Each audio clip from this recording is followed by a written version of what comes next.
Yo, what's up, guys? Dan Thury here, back again with another great episode of Beerfield Fantasy Shots. Just news today. We are now covering the top players of the week um, during our podcasts and stuff like that. So we're not going to do too much of that. We may be condensing down some of our shots content, so we don't crowd you guys or burn you guys out on all the stuff that we talk about. So we'll tend to bring out new stuff and things that break out and stuff like that. So a lot of injury stuff from over the weekend. Another injury-filled weekend of bullshit yet again. Um, two decently big pieces of news. One of them came out recently, and the other one came out earlier today. It's that both Philip Rivers and Jacoby Brissett are in the concussion protocol. Apparently, they played through this and finished their games this weekend. So, uh, I guess that's the thing. Rivers had a decent day, so I guess maybe he needs to be concussed more.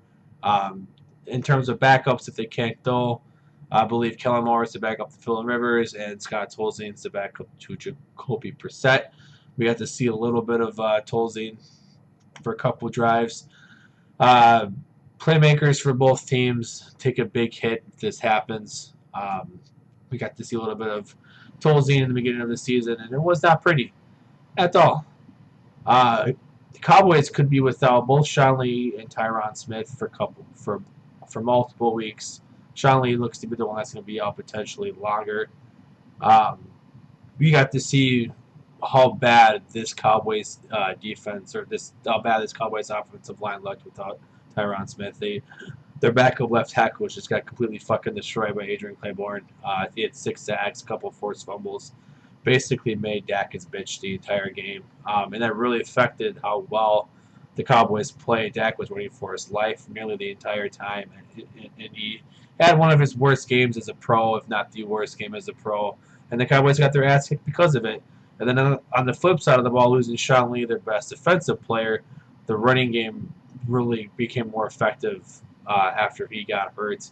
Tevin Coleman sort of defeats even like T.J. Ward is the other. It's the backup headed, even had some nice plays there as well. So the Cowboys on the wrong side of this injury bug here that's going through the NFL, and it's not happening at a great time for them. They are only 5-4. Uh, and the NFC is extremely competitive right now with a lot of good teams. Um, the Jaguars have already ruled out Allen Hurns this week. He injured his ankle this week against the. Hurns is going to miss this week against the Browns. Injured his ankle this past week against the Chargers. There, I got it right. This is a bump to Marquise Lee. Lee was already dominating the Jaguars' offense over the last 4 or 5 games. Herms was a number 2. Again, a big blow to Jacksonville. They're already fairly one-dimensional with no real passing game, and losing Hurns doesn't help. On the flip side, though, it looks like there's a decent chance that D.D. Westbrook could go this week. He's a show favorite. We love him. We have our whole fun backstory with it all. So we hope to see D.D. Westbrook. He could be a big boost to this offense. Them losing Hurns is already huge if Westbrook can get going. He was the preseason hero. He led all preseason receivers and yards. Moving on, Falcons rule out Devonta Freeman this weekend because of his second concussion. He left the game early in the first quarter, I believe, against that Dallas team.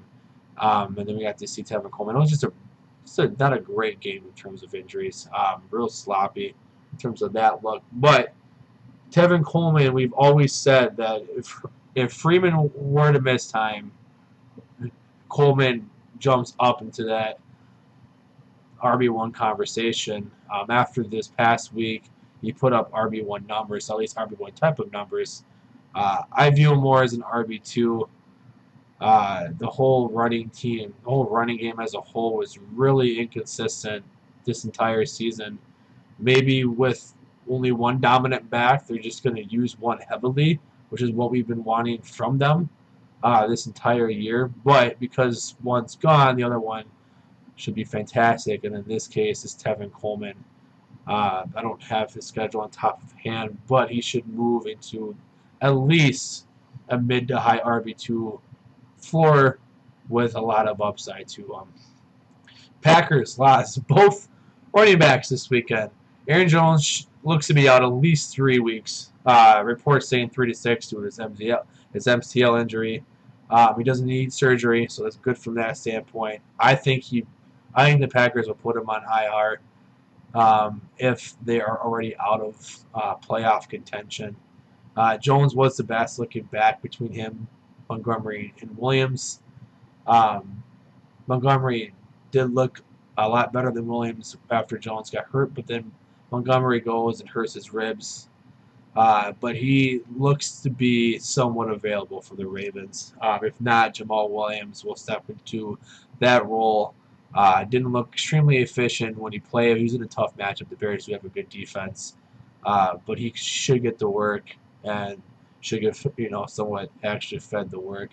But be also aware for Randall Cobb, if both Jones and Montgomery's out, Cobb could have a somewhat decent floor if they use him out of the backfield. Like we saw the Packers did last year with Ty Montgomery when they lost all their running backs.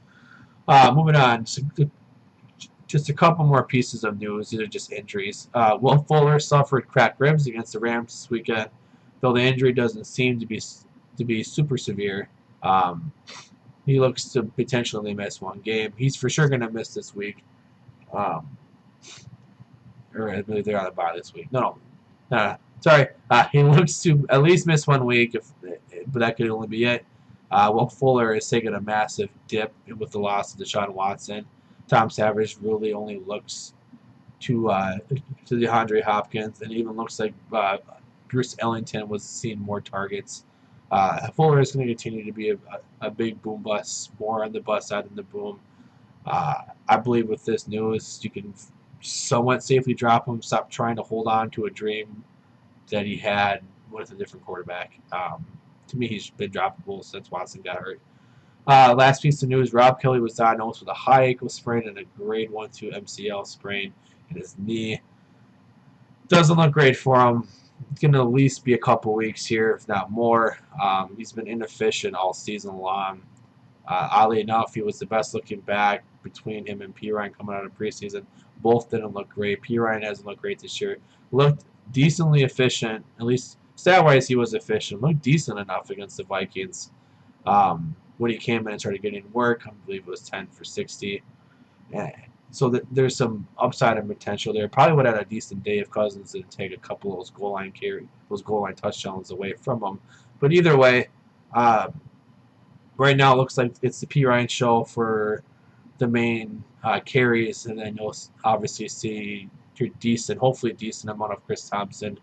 12 touches he got this past weekend, so thankfully he's starting to get kind of going again. But with Rob Kelly out, when Rob Kelly was out last time, Thompson got the bulk of carries. So if P. Ryan does struggle, Thompson could see that high amount of work again. But with the Redskins floating in and out of playoff contention more out than in, it looks like, just with how deep the NFC is right now, they may be shutting down Rob Kelly, letting that dream die off, give P. Ryan a healthy dose, see what they really have in him, now that they have a chance, and then just utilize what they've been doing. A lot of Chris Thompson, a lot of underneath throws with their tight ends. If Reed's healthy, obviously Vernon Davis, VD for sure, and then Jamison Crowder if he's healthy.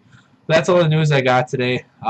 You can follow my awesome co-hosts at Nick Sparts, at Nick Sparts, sponsored oddly enough with the Z, not an S, and then Chris Hopper at HopBFF.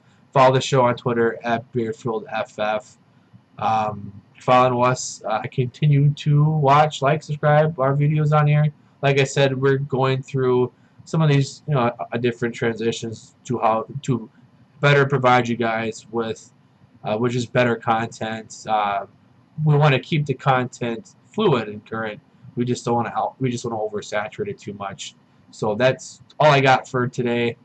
Sorry it's a little bit too late. Busy with the podcast and watching the game and things like that. So you guys will see me again on Wednesday. Tomorrow you'll get Chris back on. We talk a lot about waivers on our Monday podcasts.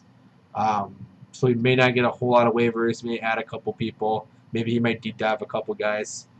Throw on some more news. I'm back again on Wednesday for my start and sits. This week would look to be hit or miss. Guys like Brissett kind of hurt my sit of the week, but even though Pittsburgh did really well against them in the second half, kind of likes the new Dudded. Got a kind of right on Jackson. Didn't have the best week for that. But either way, we'll come back again, hopefully strong this week. Hopefully get you guys the right players in the lineup to win you your Week 11 matchups. Thursday, Nick will be back on for anything can happen. Thursday, Friday, Topper is with DFS. Saturday, Nick is back with his ins and outs. And then Sunday, those guys will be live streaming with me as a big question mark based on work. All right, you guys have a great night. Peace.